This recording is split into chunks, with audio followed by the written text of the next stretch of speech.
Hello दोस्तों, क्या हाल है आप लोगों के। एक बार फिर से स्वागत है HMWB बैंकिंग एग्जाम में। जैसा कि आप लोग जानते हैं कि मैं संजय कुमार मौर्य आप लोगों के लिए लेके आया हूँ सिलेक्शन का होम्योपैथ, जिसमें मैं आपको अर्थमेटिक के मिक्स क्वेश्चन की प्रैक्टिस कराता हूँ ताकि आपकी अर्थमेटिक इंप्रूव हो सके और आप कम से कम टाइम में ज़्यादा से ज़्यादा क्वेश्चन सॉल्व कर सकें। तो चलिए बढ़ते हैं अपने क्वेश्चन की तरफ। लेकिन उससे पहले अगर आपने हमारे वीडियो को लाइक नहीं किया तो लाइक कर दीजिए, और अभी तक चैनल को सब्सक्राइब नहीं किया है तो प्लीज़ चैनल को सब्सक्राइब भी कर लीजिए, ताकि हमारी वीडियो की अपडेट आपको मिलती रहे और आप अपनी स्पीड इंप्रूव करते रहें। तो चलिए बढ़ते हैं अपने क्वेश्चन की तरफ। और आज का हमारा पहला क्वेश्चन है ये, आप इसे पढ़िए, सॉल्व करने की कोशिश कीजिए, फिर मैं बताता हूँ इसे करना कैसे है। लेकिन सबसे पहले आप क्वेश्चन को ध्यान से पढ़िए, जितनी बार हो सके उतनी बार ध्यान से पढ़िए कि क्वेश्चन में दिया क्या है, पूछ क्या रहा है और करना कैसे है। अगर ये तीन चीज़ें क्वेश्चन पढ़ते ही आपको पता चल गई तो आप समझ जाइए कि आधा क्वेश्चन आपके माइंड में ही सॉल्व हो चुका है। बस आधा आपको सिर्फ सॉल्व करना है। ठीक, तो आप करिए, फिर मैं बताता हूँ इसे करना कैसे है।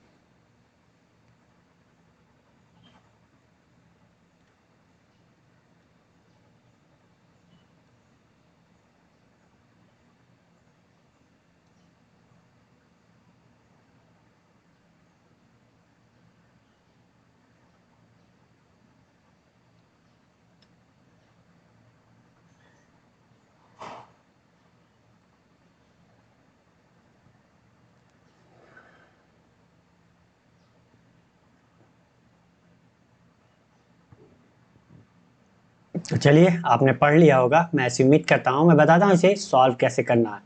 ठीक है, इसके मैं दो मेथड बताऊंगा, एक बेसिक प्रॉपर बेसिक से, दूसरा शॉर्ट। ठीक है, तो आपको दोनों ही आना चाहिए, बेसिक और शॉर्ट दोनों ही आना चाहिए, क्योंकि बेसिक से क्या होता है कि आपके कॉन्सेप्ट क्लियर होते हैं और शॉर्ट से क्या होता है कि आपका एग्जाम में टाइम कम बचता है। ठीक है, तो चलिए पहले मैं बेसिक मेथड बताता हूँ इसका। कह रहा है मैं रुपए जो है 1260 में दो कुर्सियां खरीदता हूँ। मैं एक को 5% हानि पर, दूसरी को 10% लाभ पर बेचता हूँ। तो पूरे लेन देन में ना तो मुझे हानि होती है और ना लाभ होता है। तो सस्ती कुर्सी की कीमत क्या है। ठीक है, तो कह रहा है कि 1260 में दो कुर्सियां, तो मान लिया एक कुर्सी की कीमत कितनी है। एक कुर्सी उसने खरीदी कितने में,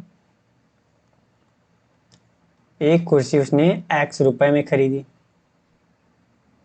तो दूसरी कितने की खरीदी होगी, तो दूसरी कितने की खरीदी होगी। जाहिर सी बात है, दोनों का मिला के 1260 है, तो एक का कितना हो गया, 1260 माइनस एक्स होगा। ठीक, एक कह रहा है कि एक कुर्सी को 5% हानि पर और दूसरी को 10% लाभ पर बेचता है। तो हम मान लेते हैं कि इसको इसने 5% हानि पर बेचा है, इसको 10% लाभ पर। तो x का 5% कितना होगा, x का 5% कितना होगा, x गुणित 5% बटा 100, परसेंटेज को हटाया तो 100 से भाग दे दिया, तो ये कितना हो जाएगा हमारा 5, 0.5x हो जाएगा। अगर 100 से भाग दिया तो कितना हो जाएगा 0.5x, मतलब x का 5% कितना हुआ 0.5x। यहाँ पे सेलिंग प्राइस इसकी कितनी आएगी, x रुपए का सामान था, 0.5x का क्या हो रहा है, घाटे पे बेच रहा है, तो x माइनस 0.5x कर देंगे। बेच कितने में रहा है अब 0.95x में। सेलिंग प्राइस क्या आ गई इसकी 0.5, 0.95x। ठीक, अब दूसरे की बात कर लेते हैं। तो एक को हानि पे बेचा है तो दूसरे को लाभ पे, तो इसका 10% कितना होगा 1260 माइनस एक्स है, तो 10% निकाल लेते हैं, 10/100। सीधा सीधा क्या करते हैं, 10% निकालना हुआ तो क्या करते हैं 10 से गुणा कर देते हैं, 10/100 परसेंटेज घटा 100 कर दिया, तो एक जीरो से एक जीरो कैंसिल। तो अब 10 से भाग दिया तो अंदर क्या बचेगा 1260, तो 10 से भाग दिया तो एक जीरो से एक जीरो कैंसिल हो जाएगा, नीचे क्या बचेगा 0.1x बचेगा, क्योंकि x में अगर 10 से भाग दिया तो क्या होगा 0.x। यहाँ कितना बच गया ये, तो हमारी सेलिंग प्राइस क्या आ जाएगी, यहाँ इतने के घाटे पे बेच रहा है तो हमारी प्रॉफिट पे बेच रहा है, तो हमारी सेलिंग प्राइस क्या होगी, पहले कितने का खरीद के लाया 1260 रुपए माइनस एक्स का खरीद के लाया, प्लस इतने का प्रॉफिट ले रहा है, तो 126 माइनस 0.x, तो सेलिंग प्राइस कितनी हो जाएगी 1260, 126 कितना 1386 हो जाएगी। और ये माइनस माइनस जुड़ जाएगा तो कितना हो जाएगा 1.1x हो जाएगा। इसकी सेलिंग प्राइस कितनी है 0.95x, इसकी इतनी। तो हमें पता चल गया क्या, दोनों की कॉस्ट प्राइस दोनों की पता चल गई। हम मान लेते हैं कॉस्ट प्राइस दोनों की कितनी है, इसकी कितनी है कॉस्ट प्राइस x, और इसकी कितनी है 1260 माइनस x। अगर दोनों की कॉस्ट प्राइस ये है तो सेलिंग प्राइस हमें पता हो गई, निकाल लिया कितना, इसका कितना सेलिंग प्राइस 0.95x, और इसकी सेलिंग प्राइस कितनी आई 1386 माइनस 1.1x। ठीक, इतना समझ में आ गया। तो कह रहा है नो प्रॉफिट नो लॉस, मतलब जितने का खरीदा उतने का बेच दिया, मतलब टोटल सीपी बराबर क्या, टोटल एसपी। टोटल सीपी कितना है हमारा 1260 रुपए तो है, या फिर ऐसे सीधा सीधा जोड़ लीजिए तब भी तो 1260 ही आएगा। x प्लस कितना 1260 माइनस x, और ये सेलिंग प्राइस हमारी कितनी हो गई 0.95x प्लस 1386 माइनस 1.1x।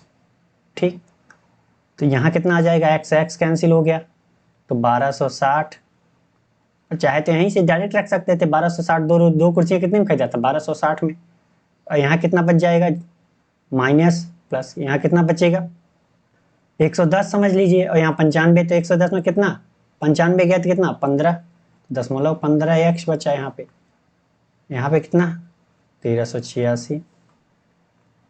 अब इसको इधर लाते हैं तो कितना बचेगा 126 बच जाएगा 0.915x। तो x का मान कितना आ जाएगा यहाँ 110 हटाएंगे 2 जीरो इधर बढ़ाएंगे तो ये कितना हो जाएगा 126 डबल जीरो यहाँ 15, तो यहाँ कितना आ जाएगा 15 अट्ठे 120, 15 चौका 60, तो कितना आ गया x का मान 840 आ गया। x का मान 840 आ गया तो 1260 माइनस x का मान कितना होगा 1260 माइनस x का मान कितना होगा 1260 माइनस 840 बराबर कितना 420। तो एक की कॉस्ट प्राइस कितनी आ गई 840, एक की कॉस्ट प्राइस कितनी आ गई हमारी, एक की कॉस्ट प्राइस 420 आ गई। तुमसे पूछा क्या है सस्ती कुर्सी की कीमत कितनी है 420, तो हमारा कौन सा सही है बी वाला। ठीक, तो समझ में आ गया होगा। ये मैंने आपको पूरी डिटेल में कोई भी पॉइंट न छोड़ करके पूरे डिटेल में समझाने की कोशिश की है, इसीलिए इतना लंबा हुआ है।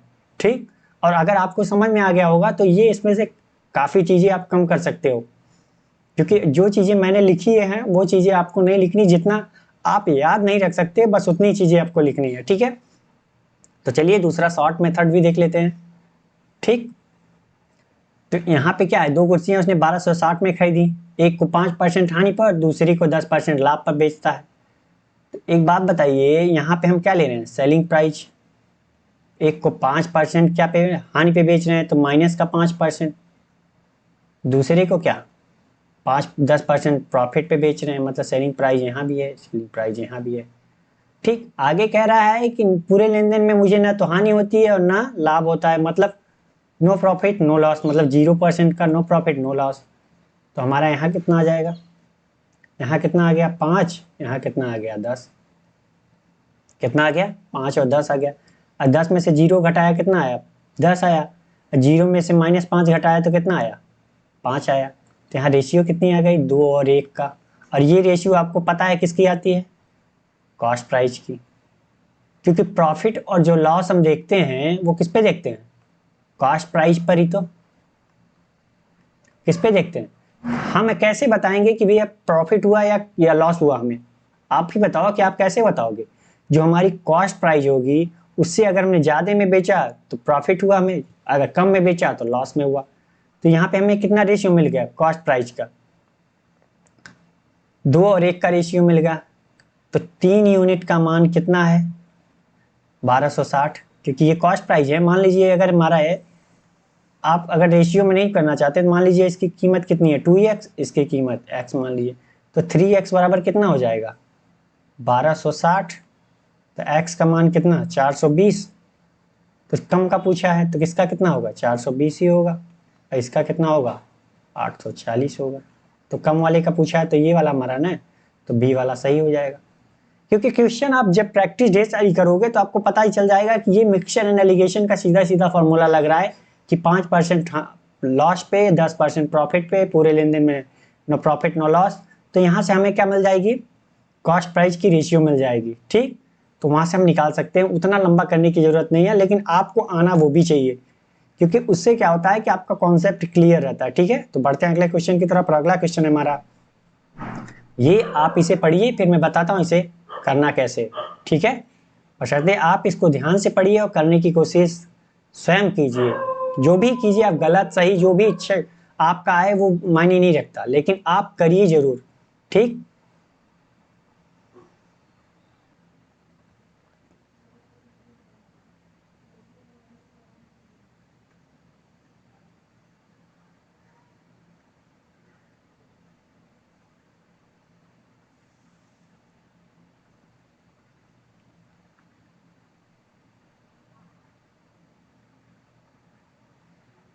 तो चलिए आपने पढ़ लिया होगा, मैं ऐसी उम्मीद करता हूँ। मैं बताता हूँ इसे सॉल्व कैसे करना। ठीक है, एक व्यक्ति 9 घंटे में धारा के प्रतिकूल 25 किमी की दूरी और धारा के अनुकूल 40 किमी की दूरी तय कर सकता है।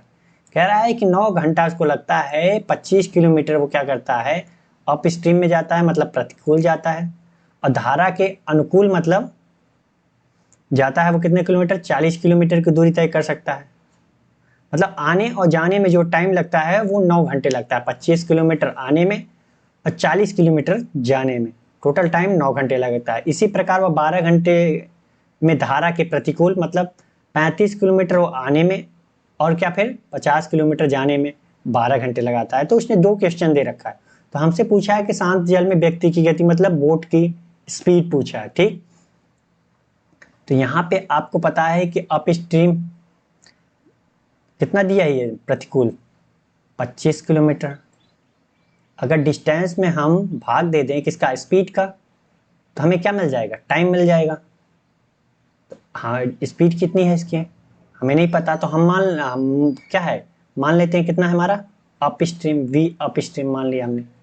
ये क्या है आने में, फिर 40 किलोमीटर कह रहा है जाने में, तो वी डाउन स्ट्रीम।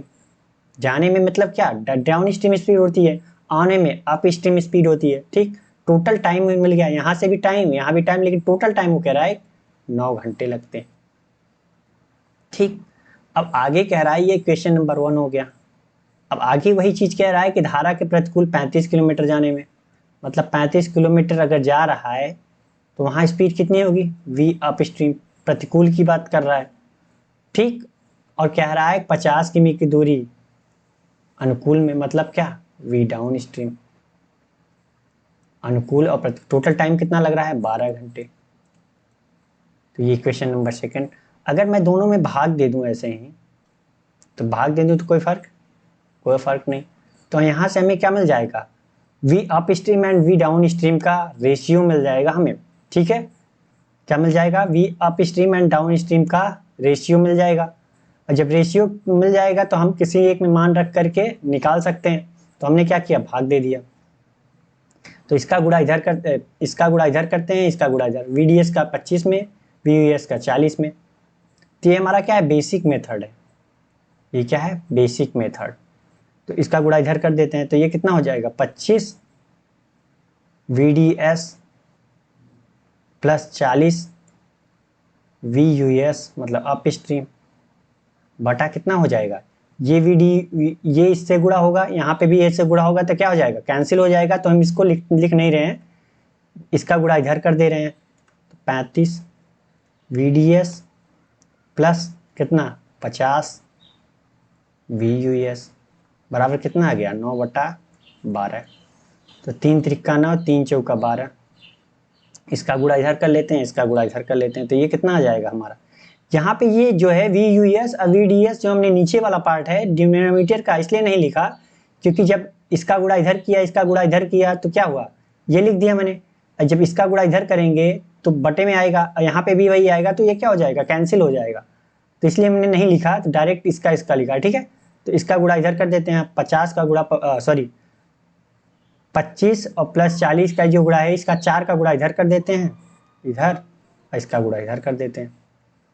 ठीक, ये समझ में आ गया। तो इधर गुणा करते हैं तो कितना हो जाएगा 100 VDS प्लस कितना 4 चौक 16 160 VUS, इधर गुणा करेंगे तो कितना हो जाएगा 105 VDS, यहाँ कितना आ जाएगा 150 150 VUS आएगा।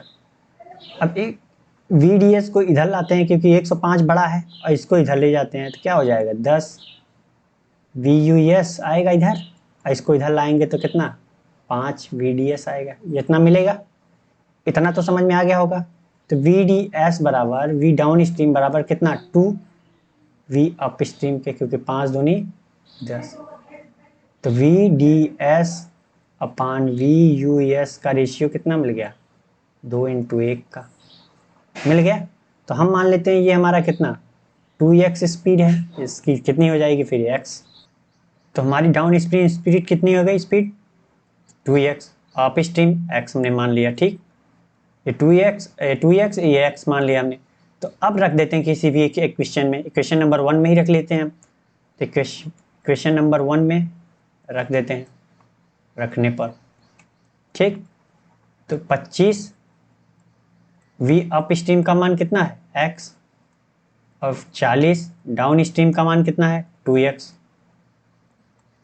बराबर 9, तो यहाँ कितना आ जाएगा 20, क्या है डिनोमिनेटर बराबर है तो आपस में ऊपर वाले क्या जोड़ जाएंगे 45 बटा x बराबर 9, तो 9 पचे 45, तो x का मान कितना आ गया, x का मान हमें कितना मिल गया 5। तो पूछा क्या है हमसे, तो शांत जल में व्यक्ति की गति, तो यहाँ हमें क्या मिल गया x का मान बीच में 5 मिल गया, तो यहाँ से V डाउन स्ट्रीम की स्पीड कितनी हो जाएगी, V डाउन स्ट्रीम की स्पीड कितनी है 2x है, तो 2x बराबर कितना, यहाँ कितना हो जाएगा 10 किलोमीटर प्रति घंटा, और V अप स्ट्रीम का मान कितना है x है, तो यहाँ कितना हो जाएगा 5 किलोमीटर प्रति घंटा। यहाँ से x और x का मान मिला तो हम क्या down stream up stream speed हमें मिल गई। तो अब बोट की चाल नहीं बता सकते, बोट की चाल क्या होती है V down stream plus V up stream बटा 2 होता है। तो ये कितना हो जाएगा 10 प्लस 5 15 बटा 2 कितना आ जाएगा 7.5 किलोमीटर प्रति घंटा आएगा। कितना आएगा 7.5 किलोमीटर प्रति घंटा आया। ठीक, तो ये हमारा जो था वो प्रॉपर बेसिक मेथड था कि उसने जो दिया है वो बेसिक से करना है। ठीक, और दूसरा मेथड चलिए मैं बताता हूँ शॉर्ट में क्या है कि आपको थोड़ी सी ट्रिक याद रखनी पड़ेगी।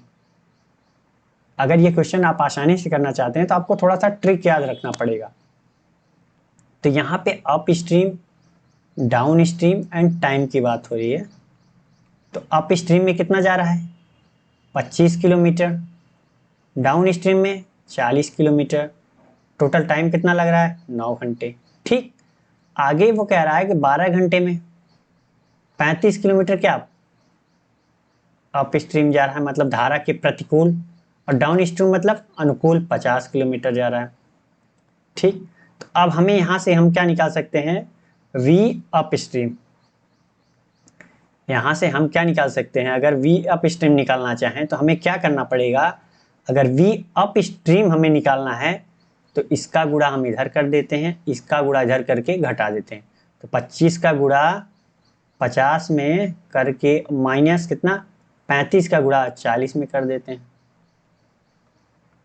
ठीक, अपॉन में क्या करते हैं कि इसका गुणा इसमें कर देते हैं। अब इसको छोड़ देंगे, इसका गुणा इसमें कर देंगे, सॉरी इसका गुणा इसमें कर करके इसका गुणा इसमें के घटा देंगे।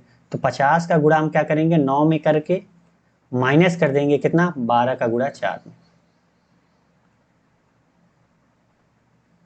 12 का गुणा 40 में कर देंगे। तो अब सॉल्व कर लीजिए तो कितना होएगा 25 पंचे 125 मतलब 1250, ये कितना हो जाएगा 35 गुना 70 गुना 140 मतलब 1400।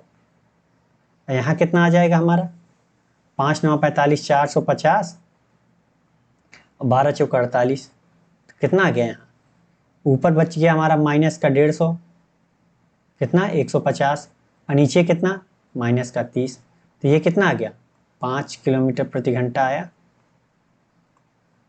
तो वी यू एस का मान हमें कितना मिल गया 5 किलोमीटर प्रति घंटा। और अब हम क्या चाहिए V D S downstream speed अगर हमें चाहिए तो हम क्या करना पड़ेगा, सेम वही कहानी करनी है। यहाँ भी 50 का गुणा 25 में, 35 का गुणा 40 में, 50 का गुणा 25 में, जो डिस्टेंस वाली कहानी है वो सेम सेम कर देंगे, माइनस 35 का गुणा 40 में। लेकिन जब जो भाग देने की बात आएगी तो अब हम क्या कर रहे हैं, ये ले रहे हैं कौन सा डाउन स्ट्रीम वाला।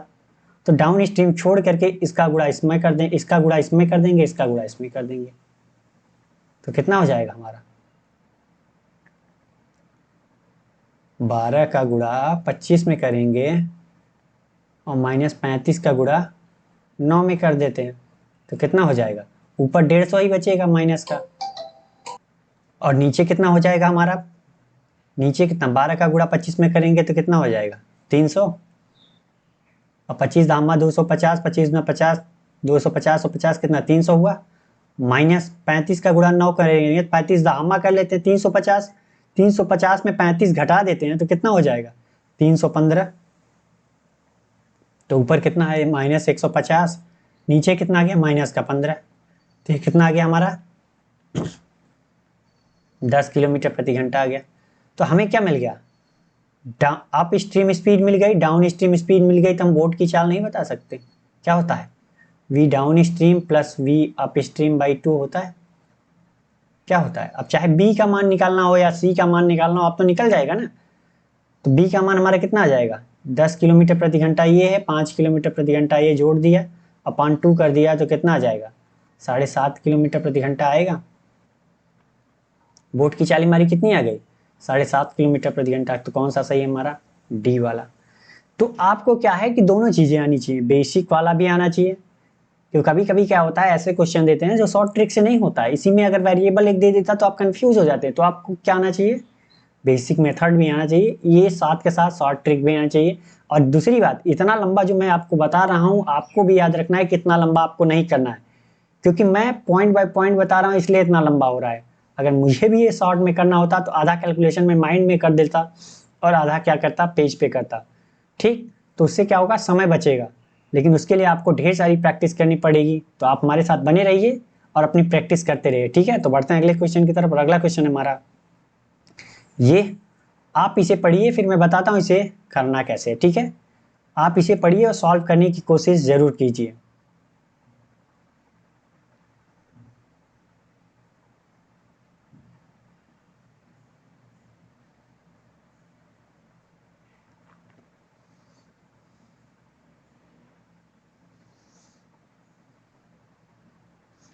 तो चलिए आपने इसे पढ़ लिया होगा, मैं उम्मीद करता हूँ। मैं बताता हूँ इसे सॉल्व कैसे करना, ठीक है। कह रहा है एक ट्रेन ए जिसकी लंबाई 150 मीटर है, तो हम मान लेते हैं कि ट्रेन ए एल जिसकी लंबाई कितना है 150 मीटर। कह रहा है 100 मीटर लंबे प्लेटफॉर्म को, प्लेटफॉर्म की लंबाई कितनी हम मान लेते हैं एल पी, प्लेटफॉर्म की लंबाई एल पी मान लिया कितना है 100 मीटर है, कुछ 10 सेकेंड में पार करती है। तो आप बताइए अगर कोई ट्रेन है, ये हमारा प्लेटफॉर्म है, ट्रेन का मुंह यहाँ है, अगर उसको पार करना हुआ तो कितनी डिस्टेंस ट्रेवल करेगी, चलते चलते चलते चलते ये प्लेटफॉर्म। तो अब प्लेटफॉर्म हमारा ये है, ये प्लेटफॉर्म है, ये ट्रेन है, तो प्लेटफॉर्म यहीं रह गया। ट्रेन कहाँ पहुँच गई अब हमारी, ट्रेन हमारी यहाँ पहुँच गई। तो देखिए ट्रेन का मुंह यहाँ पे था, ठीक, ट्रेन का मुंह यहाँ पे था, लेकिन चलते चलते जब यहाँ पहुंची तो यहाँ पहुंच गया ट्रेन का मुंह। अब पूछ यहाँ, अब मतलब ये पार कर गई, तो टोटल डिस्टेंस कितना चला उसने, प्लेटफॉर्म की लंबाई प्लस ट्रेन की लंबाई चली। तो यहाँ से अगर हम स्पीड निकालना चाहें वी ए की, तो कितना होगा टोटल डिस्टेंस ने कितना ट्रेवल किया 100 L A plus L P बटा कितना, टाइम कितना लग रहा है 10 सेकेंड। अरे भाई यही तो होता है, स्पीड बराबर डिस्टेंस अपॉन टाइम, यही तो होता है। तो डिस्टेंस कितना ट्रेवल किया 150 प्लस 100 बराबर कितना 10। तो यहाँ कितना आ गया 25 मीटर पर सेकंड आया, क्योंकि मीटर पर सेकंड में कहानी चल रही थी, कितना आ गया 25 मीटर पर सेकंड। आगे कह रहा है कि ट्रेन ए की गति और ट्रेन बी की गति का अनुपात दे रखा है उसने, V A ratio V B दे रखा है, कितने का 3 और 2 का, वी ए का मान कितना है हमारा 25 मीटर पर सेकेंड। तो यहाँ पे 3 यूनिट का मान 25 दे रखा है, तो 1 यूनिट का मान कितना होगा 25/3 होगा। अगर हमें वी बी का मान निकालना हो, मतलब 2 यूनिट का मान निकालना होगा, तो कितना हो जाएगा 25 दूना 50/3। तो इसका मान कितना आ जाएगा हमें 50/3 मीटर पर सेकेंड। ठीक, तो हमसे पूछ क्या रहा है, यदि ट्रेन बी एक पोल को 6 सेकंड में पार करता है तो ट्रेन बी की लंबाई। अब बताइए, अगर ट्रेन बी है, अगर वो पोल को पार करेगी, ये बी हो गई ट्रेन, तो अगर वो पोल को पार करेगी तो यहाँ भी उसका मुंह यहाँ है। अब पार करते करते पार कर गई पूरा, अब उसका पूछ यहाँ आ गया, मुंह कहाँ पहुंच गया यहाँ। तो उसने कितना डिस्टेंस ट्रेवल किया, पहले यहाँ था उसका मुंह, अब यहाँ पहुंच गया, तो उसने कितना डिस्टेंस ट्रेवल किया पोल से, इतना ही तो डिस्टेंस ट्रेवल किया, जो कि क्या है ट्रेन की लंबाई है, तो एल बी है। तो एल बी बराबर क्या होगा हमारा, स्पीड, स्पीड कितनी है हमारी 50/3 मीटर पर सेकेंड। टाइम कितना लग रहा है 6 सेकेंड, क्योंकि डिस्टेंस बराबर क्या होता है, अगर डिस्टेंस निकालना होता है स्पीड इंटू टाइम, तो यहाँ पे 3 दूनी 6, तो कितना हो जाएगा एल बी की लंबाई 100 मीटर। एल बी का मान कितना आ गया 100 मीटर। तो इसमें से कोई मैच कर रहा है, कोई नहीं, तो हमारा कौन सा नन ऑफ बीच। ठीक, तो समझ में आ गया होगा आपको, बहुत हार्ड क्वेश्चन नहीं था, बहुत सिंपल था। बढ़ते हैं अगले क्वेश्चन की तरफ। अगला क्वेश्चन हमारा है ये, आप इसे पढ़िए फिर मैं बताता हूँ इसे सॉल्व कैसे करना है। ये बहुत हार्ड क्वेश्चन है, बहुत सिंपल है, आप जो फॉर्मूला दिया है बस फॉर्मूले में रख दीजिए, आंसर आ जाएगा आपका। ठीक, ज़्यादा मेहनत नहीं करनी है आपको इसमें।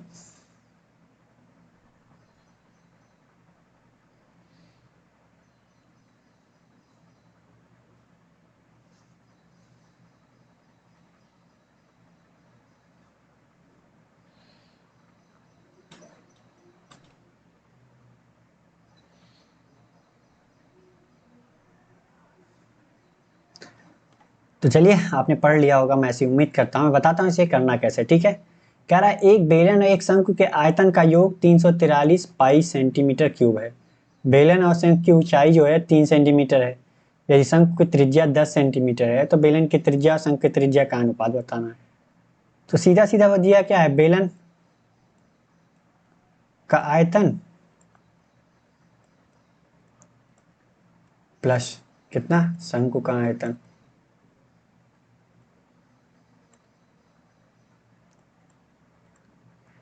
कितना दे रखा है उसने 343 पाई। बेलन का आयतन कितना होता है पाई आर स्क्वायर एच। तो आर वन ऊंचाई सेम है लेकिन इनका रेडियस क्या है अलग अलग है, तो आर वन मान लिया इसको। असंख्य का कितना होता है 1/3 पाई आर 2 का स्क्वायर एच। ठीक, बराबर कितना 343 पाई।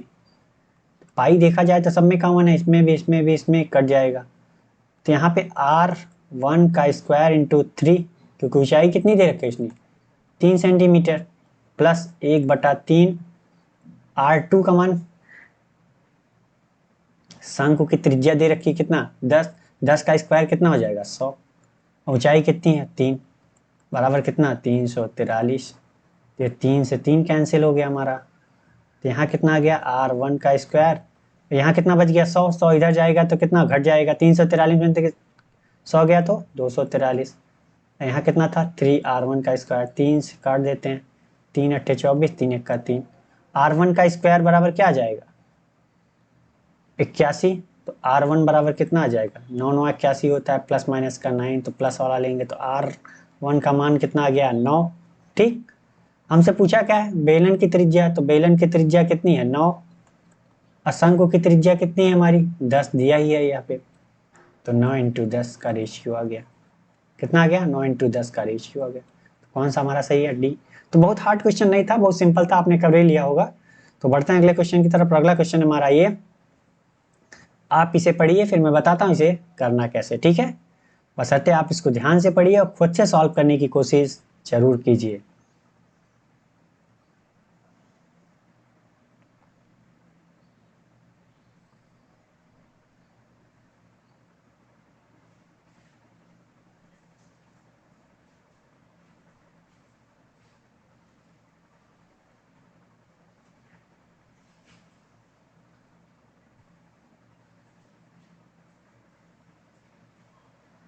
तो चलिए आपने इसे कर लिया होगा, मैं ऐसी उम्मीद करता हूँ। मैं बताता हूँ इसे करना कैसे, ठीक है। कह रहा है कि बी की कार्य क्षमता ए की कार्य क्षमता से दुगुना अधिक है। यहाँ पे एक बात देखना है कि दो गुना नहीं बोला, दो गुना अधिक है, इसलिए मैं कहता हूँ कि क्वेश्चन को ध्यान से पढ़िए। तो बी और ए का कार्य क्षमता मतलब क्या, एफिशिएंसी की बात कर रहा है, एफिशिएंसी का उसने रेशियो दे रखा है। बी और ए का, ए की कार्य क्षमता से दो गुना अधिक है, मतलब अगर एक ये है तो दो गुना अधिक मतलब ये कितना होगा, 3 होगा। इतना समझ में आया। कह रहा है दोनों ने बारी बारी से कार्य करना शुरू किया, बी ने शुरुआत की और पूरा कार्य 37 दिनों में हुआ। अगर ये बताइए कि अगर बी से शुरुआत किया जाए तो बी करेगा फिर ए करेगा, मतलब टोटल इन्होंने कितना 2 दिन में कार्य किया, 4। टोटल 2 दिन में कितना कार्य किया, कहने का अर्थ 4 कार्य किया, मतलब 18। तो कह रहा है 37 दिनों में पूरा कार्य किया गया। तो 37 के पहले देख लेते हैं कितना, 36, मतलब 18 डे किसने किया, बी ने किया, प्लस 18 डे किसने किया, 18 डे किसने किया, ए ने किया। तो टोटल कार्य कितना हो गया, 2 दिनों में कितना कार्य कर रहे हैं ये, 4 कार्य कर रहे हैं। तो 18 डेज ने किया, 18 डेज ने किया। अगर देखा जाए तो 18 डेज ने कितना किया, 18 तिरिक 54, और प्लस 18 डे में ए ने कितना कार्य किया, 18 ही कार्य किया। तो 54 18 कितना, 72 कार्य किया इसने। ये समझ में आया कि नहीं। 18 डे, आपको पता है वर्क बराबर क्या होता है, efficiency into time, efficiency into time. अगर वर्क निकालना हुआ तो इसकी एफिशिएंसी में पता है टाइम कितना है, 18 डे। तो 18 तिरिक 54 हो गया बी की, ये बी ने कार्य किया। और ए ने कितना कार्य किया, 18 दिन, और एक की एफिशिएंसी से कितना कार्य किया, इतना कार्य किया 18। तो टोटल कार्य कितना हो गया, 18 और 54 कितना, 72। कितने दिन हो गए, टोटल 36 डे हो गए। टोटल 18 दिन उसने किया, 18 दिन उसने किया, तो टोटल 36 डे में कितना कार्य हो गया, 72 कार्य हो गया। लेकिन अभी एक दिन बचा है, तो प्लस 1 डे, मतलब 37 डे। 37 डे में तो 37वां दिन कौन कार्य करेगा, बी से स्टार्ट हुआ ए पे खत्म हुआ, तो क्या हुआ लास्ट में 36वें दिन किस पे समाप्त हुआ, ए पे। तो अगला दिन अब किसका है, बी का। तो बी अगले दिन बी कितना कार्य करेगा, 3 कार्य करेगा। ठीक, पर डे वो 3 काम कर रहा है, ए 1 काम कर रहा है, तो 37वें दिन कौन काम करेगा, बी काम करेगा। तो टोटल कार्य कितना हो गया, 75। कितना हो गया, 75। 37 डे में टोटल 75 कार्य किया उसने। तो कह रहा है यदि सी अकेला वही कार्य 50 दिनों में कर सकता है, अगर वही कार्य 50 दिनों में कर सकता है तो सी की इफिशियंसी हम निकाल सकते हैं। सी की इफिशियंसी कितनी होगी, टोटल वर्क कितना है 75, टाइम कितना ले रहा है 50, तो 50 डेढ़े 75 था, 1.5 आ गया किसकी इफिशियंसी, सी की। तो आगे कह रहा है ए और सी मिलकर वही कार्य कितने दिनों में पूरा करेंगे। सी की इफिशियंसी 1.5 है, ए की इफिशियंसी कितनी है, 1 है। तो वही कार्य कितने दिनों में पूरा करेंगे, A plus C together complete the work, कितने दिन में करेंगे।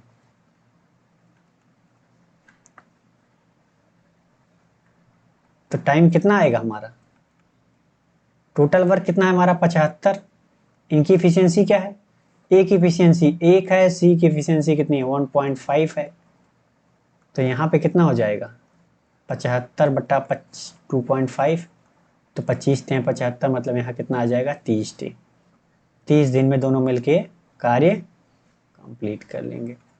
कितने दिन में, 30 दिन में। ठीक, तो समझ में आ गया होगा, ये क्वेश्चन बहुत हार्ड नहीं था। आपको अपना कॉन्सेप्ट क्लियर रखना है बस, बाकी और आराम से हो जाएगा। ठीक, तो बढ़ते हैं अगले क्वेश्चन की तरफ। अगला क्वेश्चन हमारा ये, आप इसे पढ़िए फिर सॉल्व करने की कोशिश कीजिए। ये बहुत हार्ड क्वेश्चन नहीं है, बहुत सिंपल है, आप इसे पढ़ते ही कर सकते हो। मैं इतना मानता हूँ कि आपने अगर प्रैक्टिस कर रखी होगी मेरे साथ में, तो इसे पढ़ते ही आपने कर दिया होगा या कर देंगे अभी। ठीक है, तो आप पढ़िए, फिर मैं बताता हूँ इसे करना कैसे।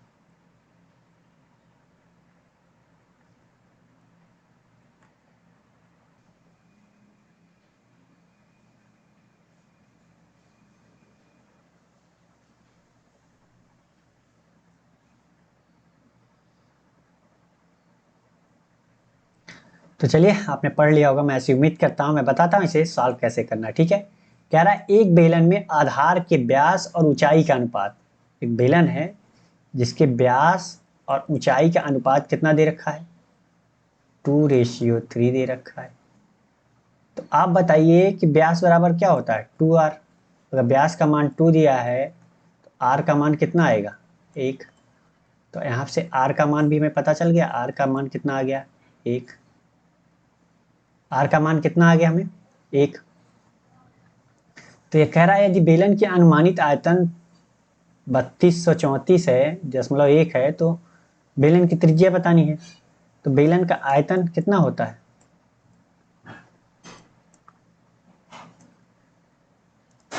बेलन का आयतन उसने दे रखा है कितना, 3234.1। तो 0.1, ठीक। बेलन का आयतन का फॉर्मूला क्या होता है, πr² बराबर कितना, 0.1 हटा देते हैं, छोड़ देते हैं, 3234। ठीक, अब रख देते हैं मान 22/7। r का मान जो है यहाँ पे हम क्या मान लेते हैं, x मान लेते हैं। h का मान कितना मान हो जाएगा, फिर 3x हो जाएगा। यहाँ पे क्या है, रेशियो में हमने अलग अलग माना तो इसका मान लिया x, क्योंकि 1 है तो x मान लिया, तो 3x का मान कितना हो जाएगा, 3 का मान कितना हो जाएगा, 3x। ये 3x सेंटीमीटर हमने मान लिया, इसका मान लिया x सेंटीमीटर। तो अब मान रख देते हैं, तो यहाँ पे कितना हो जाएगा, x², यहाँ पे कितना हो जाएगा, 3x हो जाएगा। तो ये कितना, 3234। तो काट देते हैं, 11 दूना 22, 11 दूना 22, कितना बच गया, 10, 11 9 99, 11 चौक 44, 2। आगे 2 3 6, 6 से डायरेक्ट भाग देते हैं, 6 चौका 24, 6 9 54, 7 आ गया। तो x², अब x³ हो जाएगा, x², x क्यूब हो जाएगा, 49 गुणित 7, मतलब ये कितना हो जाएगा, x का मान 7। x का मान कितना आ गया, 7। तो हमसे पूछा क्या है, बेलन की त्रिज्या। तो बेलन की त्रिज्या हमारी कितनी थी, x ही तो थी, तो x का मान आ गया। तो r का मान कितना है, 7 सेंटीमीटर। तो हमारा कौन सा सही है, डी वाला। तो ये क्वेश्चन बहुत हार्ड नहीं था, फॉर्मूला में रख के आपको सॉल्व करना था और आपने कर भी लिया होगा, ऐसी मैं उम्मीद करता हूँ।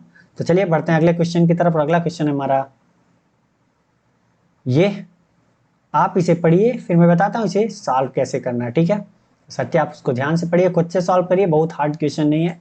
वैसे भी आप जानते हैं कि एज वाले क्वेश्चन बहुत हार्ड होते नहीं है। तो आप पढ़िए करिए, फिर मैं बताता हूँ इसे करना कैसे, ठीक है।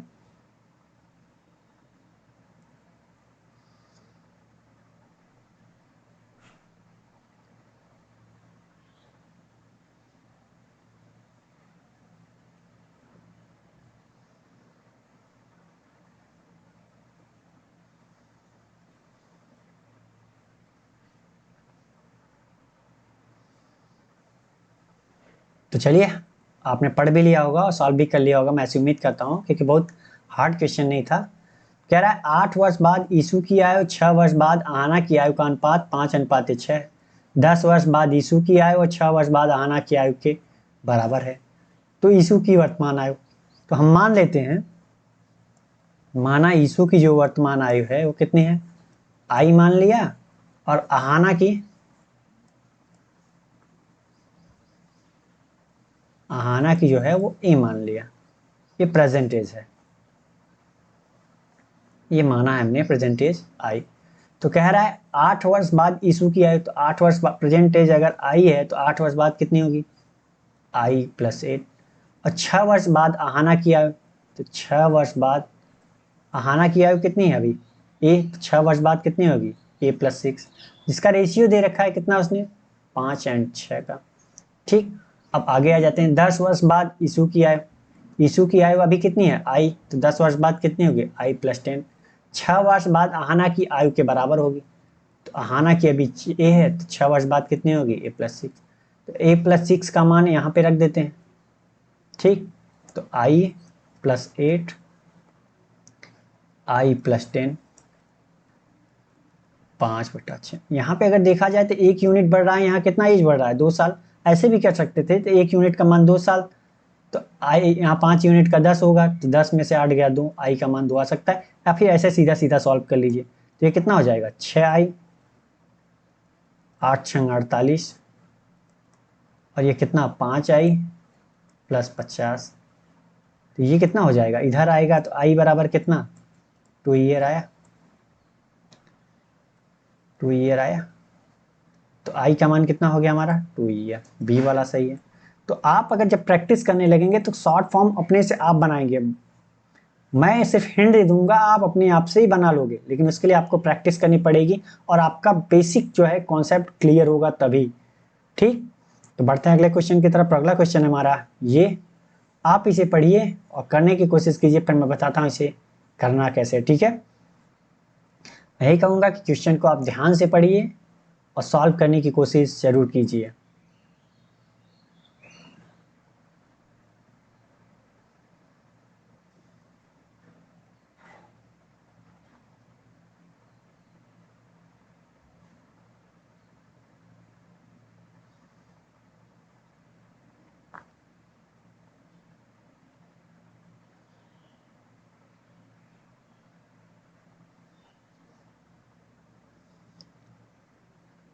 तो चलिए, आपने इसे पढ़ भी लिया होगा और करने की कोशिश भी की होगी, मैं इसकी उम्मीद करता हूँ। मैं बताता हूँ इसे सॉल्व कैसे करना। ठीक है, कह रहा है ए जो है 3,000 के साथ एक व्यवसाय शुरू करता है, बी 3 महीने बाद 5,000 के साथ उसके साथ जुड़ जाता है, तो सी 12,000 की राशि केवल 2 महीने के लिए व्यापार में लगाता है, तो वर्ष के अंत में कुल जो है 7525 का लाभ होता है, तो सी का लाभ में हिस्सा कितना होगा। ठीक है, तो ये कह रहा है 1 वर्ष की बात हो रही है, तो ए ने कितना इन्वेस्ट किया, बी ने कितना इन्वेस्ट किया और सी ने, बी ने कितना, ए ने कितना इन्वेस्ट किया 3,000 रुपए। ये बीच में कहीं निकला नहीं है, मतलब इसने कितने 12 महीने के लिए इन्वेस्ट किया, और बी ने कितने 3 महीने बाद आया, मतलब कितना इन्वेस्ट किया उसने 5,000, 3 महीने बाद आया तो कितने सिर्फ 9 महीने के लिए इन्वेस्ट किया। अब आती है सी की बारी, सी ने कितना इन्वेस्ट किया 12,000 रुपए इन्वेस्ट किया, सिर्फ 2 महीने के लिए बोला है। तो अब देख लेते हैं कुछ कटेगा, 1 2 3 0, 3 0 3 0 कट गया, और 3 त्रिका 9, 3 चौका 12, तो हमारा जो ए बी और सी का रेशियो आ गया, कितना आ गया 12 15, और कितना आ गया ये, यहाँ कितना आ गया 3 चौका 12, सॉरी यहाँ कटना था, यहाँ 3 चौका 12, यहाँ कितना आ गया हमारा 4 दूनी 8, ये 2 रहेगा। ठीक, तो यहाँ कितना आ गया हमारा 8।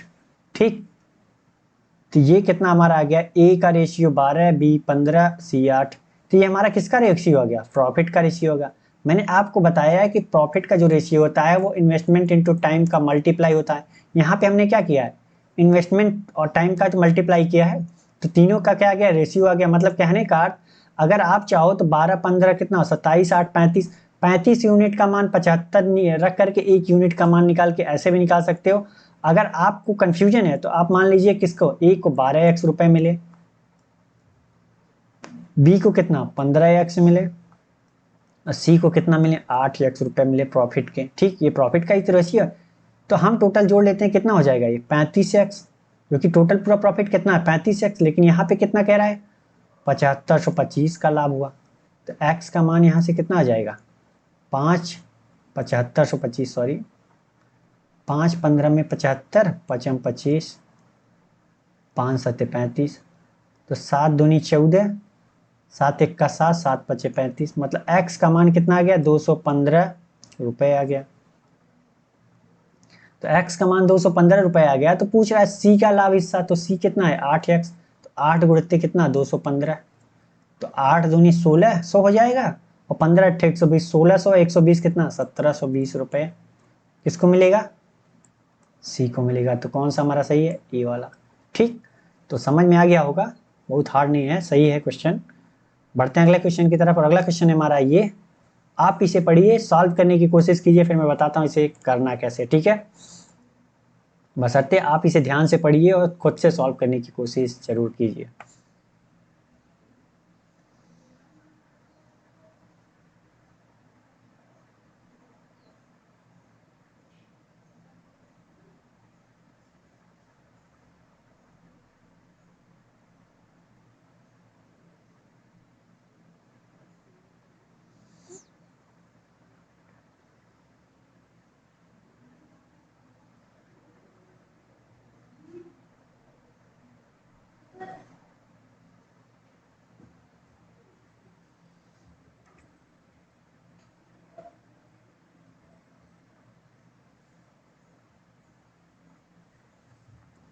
तो चलिए, आपने इसे पढ़ लिया होगा और सॉल्व भी कर लिया होगा, मैं ऐसी उम्मीद करता हूँ, क्योंकि बहुत हार्ड क्वेश्चन है नहीं, सिंपल ही है, और आपने इसे कर भी लिया होगा। ठीक, तो एक बात बताइए, अगर क्वेश्चन हल करने से पहले आप एक बात बताइए कि अगर आपको एक पेन की प्राइस हम बता दें कि 5 रुपये है और 10 पेन खरीदा, तो टोटल कितनी पेन की रेवेन्यू कितनी हो जाएगी, कॉस्ट प्राइस टोटल कितनी हो जाएगी।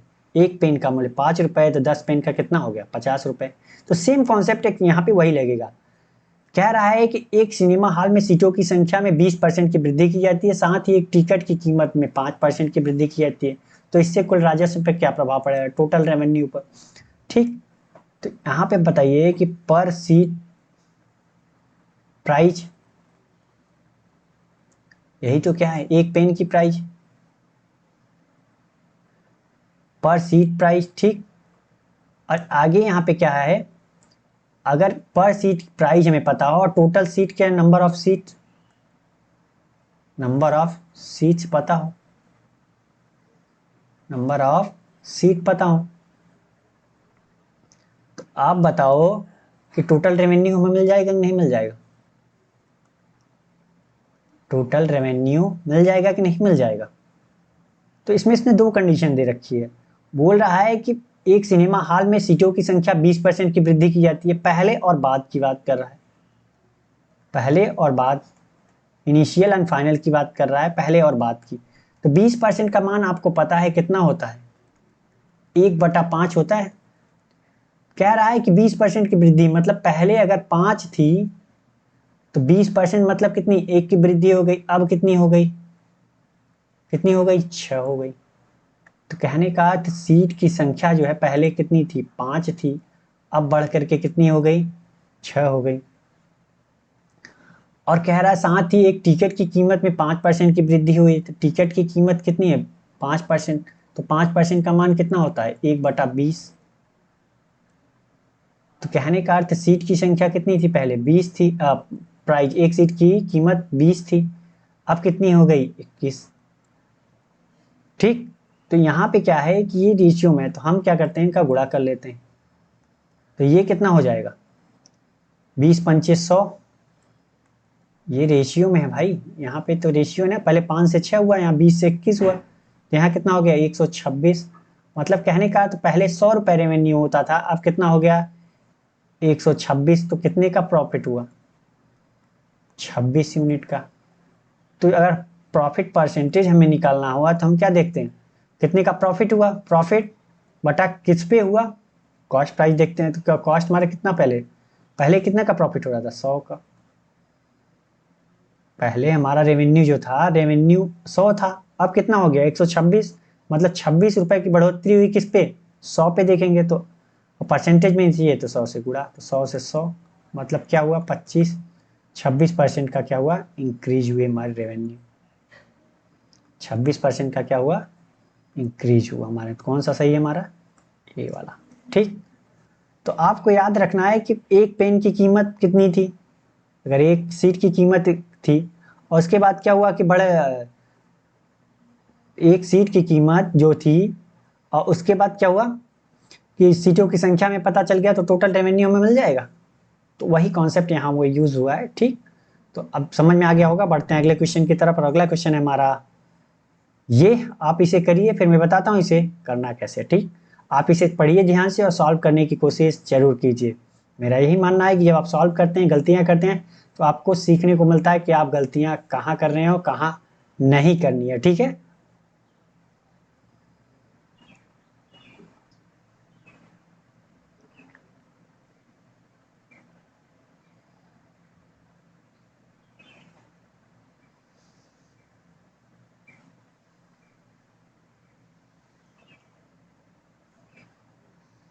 तो चलिए, आपने इसे कर लिया होगा, मैं ऐसी उम्मीद करता हूँ। मैं बताता हूँ इसे करना कैसे है। ठीक है, कह रहा है 1550 रुपए की राशि दो भागों में उधार दी जाती है, एक भाग 10% पर और दूसरा 12% पर।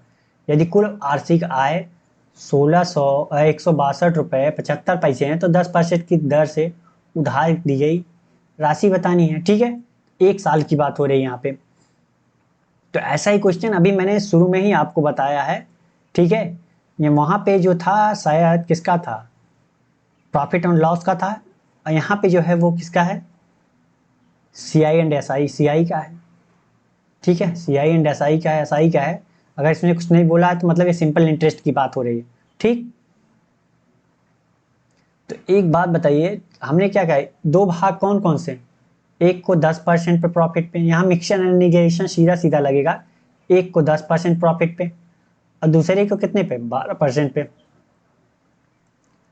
ठीक। एक को 10% पे, एक भाग को 10% पे, दूसरे को 12% पे, लेकिन टोटल उसे कितना, 162.75 रुपये प्राप्त हुए हैं प्रॉफिट, कितने पे, 1500 पे, कितने पे, 1500 पे। तो कितना परसेंटेज होगा, अगर हम एवरेज प्रॉफिट देखें कि हमें 162.75 रुपये प्राप्त करने हैं 1550 रुपये पे एक साल में, तो हम अगर एक जगह इन्वेस्ट करते हैं तो वो कितना होता हमारा, मतलब एवरेज हमारा जो प्रॉफिट परसेंटेज है वो कितना होता।